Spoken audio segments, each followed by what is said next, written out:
Wassail. So today we're going to be looking at breath.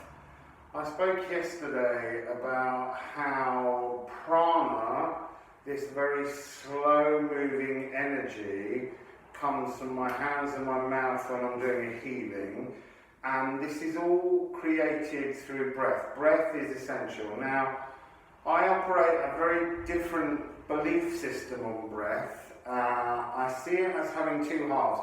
This is a little bit like Kundalini, but I'm not pushing the energy of the Kundalini to the extremity. So just take this easy because you can get a little bit dizzy. So breath is in two halves because when I'm doing sound healing, your energy centers are in two halves. So there are sounds that belong to the earth, to the molecules from the earth that make up your physical body. And then there are also energy centers that descend from the cosmos, and they're your spiritual consciousness. They're what animates the flesh that we live in. So the first part of breath is to imagine drawing energy from in the ground up into the chest, and then as you push the breath out, it's going to go out to the horizon as a green energy of the natural world, okay? So, breathing is done in two halves as well. So this part is to do with belly breath. Now, belly breath is the breath that most people fail to do. Clothing restricts us, we don't move this. If you look at a baby breathe, a baby's breath, because it has no musculature here, is fully from the stomach. So I want you to imagine, to begin with, that this area here is your digestive system. It's a vacuum. So this is air, this is vacuum. This is where the air's got to go, that you're pulling in through your nose and mouth.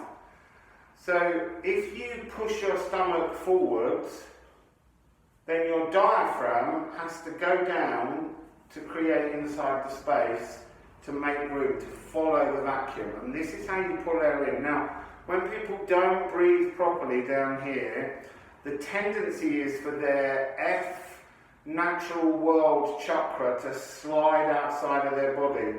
I've only ever had one client who worked for a kind of organisation that deals with the natural world and saving the natural world. Now, when I sang an F to him, the whole room sang.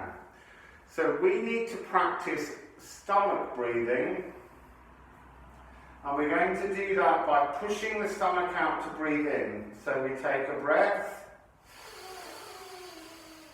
in through the nose and then out through the mouth.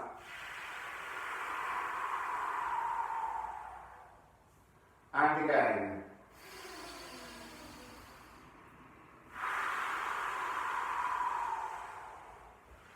So, what I would like you to do as we do this exercise is to imagine pulling the energy up from the earth. See it as golden lit energy, pulling up through your feet, up your legs, all the way up through into your chest and out to the horizon. So, let's take a deep breath together.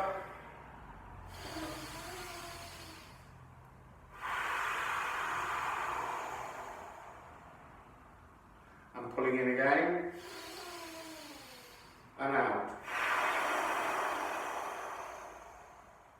So that's the first part of breath. The second part of breath is lifting the chest, which I did accidentally do just now, but it's because I can't stop myself.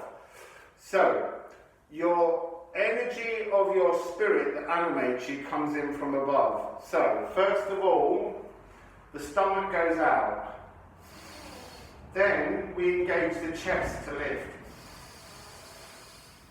So that pulls in twice as much air. You need to be able to breathe like this all of the time. Now, one of the exercises I get people to do to practice stomach breathing is when you go to bed at night, get a couple of really hefty books and put them on your stomach, and as you lie on the bed, don't move your chest at all, but just try and push the books up in the air to breathe in and pull down.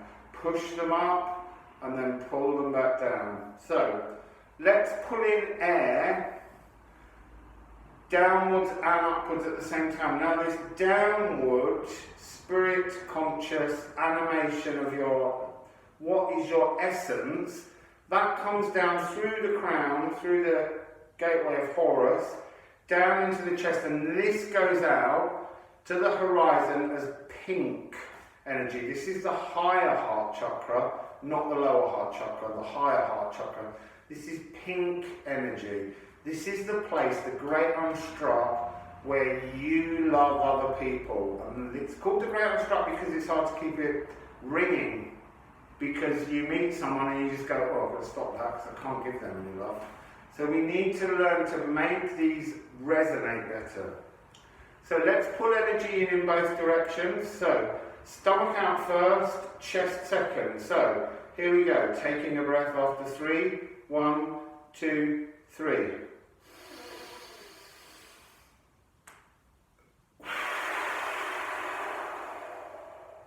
And again, stomach out, chest, and out.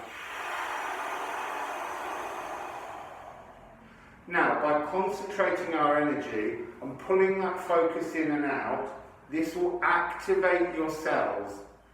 We do a simple exercise to start with, where we're just going to look at the neck as we breathe in. So we're bringing our arms out, we're taking a deep breath in, and as we exhale, we're going to put our chin down on our chest. Okay, so together, breathing from the stomach and then the chest. And now, chin down. Exhaling through your mouth. Now breathing in again from the stomach and lifting the head up and then the chest. And now head backwards as you exhale through the mouth.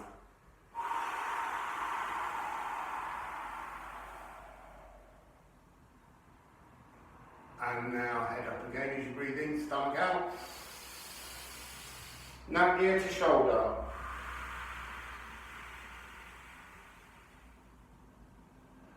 And breathing in again.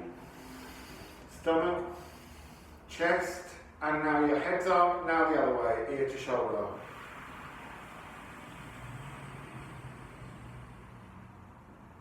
And breathing in again. Now you do this twice, and then after the second time, you cross your hands above your head and interlock your thumbs, and then release and roll your shoulders. This is a great way of focusing your prana and your energy. You can also use static pauses between breath, like you often find in yoga classes, but for the moment I just want you to breathe in and breathe out, because it's when you do the pausing that you begin to build up the energy inside you, and this is what can cause the dizziness. So for the moment, just breathe in and then breathe out. And find your focus as you